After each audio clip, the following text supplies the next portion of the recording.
সুপ্রিয় দর্শক শ্রোতা ভাই বোন, আমাদের সমাজে একটি কথা প্রচলিত আছে, আর তা হলো একজন বেপরদা নারী জাহান্নামে গেলে 4 জন পুরুষকে সঙ্গে নিয়ে জাহান্নামে যাবেন।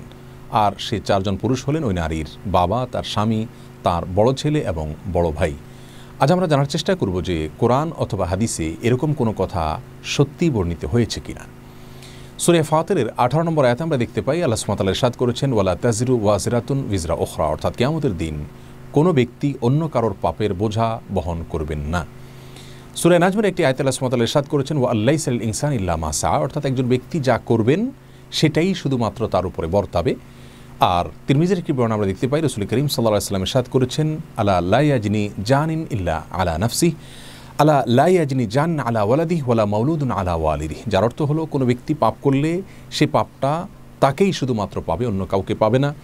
কারোর পাপের বোঝা তার সন্তানরা বহন করতে হবে না, আর কোনো সন্তানের পাপের বোঝাও কোনো মা বাবা বহন করতে হবে না।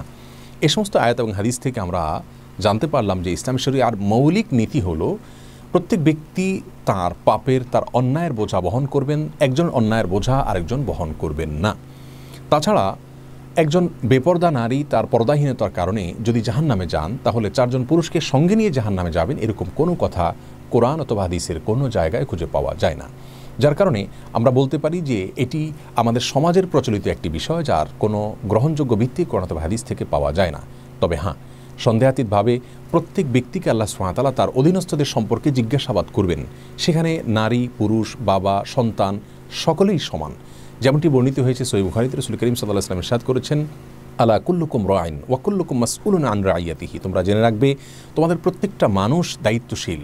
তোমাদের প্রত্যেককে আল্লাহ সুবহানাহু ওয়া তাআলা কিয়ামতের ময়দানে জিজ্ঞাসাবাদ করবেন তার অধীনস্থ, তার দায়িত্বে যারা ছিলেন তাদের সম্পর্কে। অর্থাৎ তারা যদি কোনো প্রকার অন্যায় করেন, তারা যদি পাপের পথ মাড়ান, তাহলে ওই ব্যক্তির উচিত হলো তাকে সেখান থেকে বাধা দেওয়া, তাকে সৎ পথে পরিচালিত করা। যদি তিনি তার দায়িত্ব সঠিকভাবে পালন না করেন, আল্লাহ সুবহানাহু ওয়া তাআলার কাছে তাকে জিজ্ঞাসাবাদের মুখোমুখি হতে হবে। এই হাদিসের ভিত্তিতে সন্দেহাতীতভাবে আমরা প্রত্যেকটা মানুষ, সেখানে মা হতে পারেন, বাবা হতে পারেন, স্বামী হতে পারেন, স্ত্রী হতে পারেন, ভাই হতে পারেন, বোন হতে পারেন, প্রত্যেকটা মানুষই তার অধীনস্থ যারা থাকবেন তাদেরকে সুপথে পরিচালিত করার চেষ্টা করতে হবে। তারা যদি তাকে মন্দপথ থেকে বাধা না দেন অথবা মন্দপথে চলতে উল্টা বরং প্ররোচিত করেন, তাহলে সেক্ষেত্রে তারা অপরাধী হবেন এবং তাদের শাস্তি হবে। এই অপরাধটা, এই শাস্তিটা অন্য ব্যক্তির অপরাধের কারণে নয়, তার নিজের যে দায়িত্ব সেটা তিনি পালন না করবার কারণে, তার অবহেলার কারণে। অতএব কোনো নারী তার পর্দাহীনতার কারণে জাহান্নামে গেলে 4 জন পুরুষকে জাহান্নামে নিয়ে যাবেন, এরকম কোনো কথা এভাবে কোরআন অথবা হাদিসের কোথাও বর্ণিত হয়নি।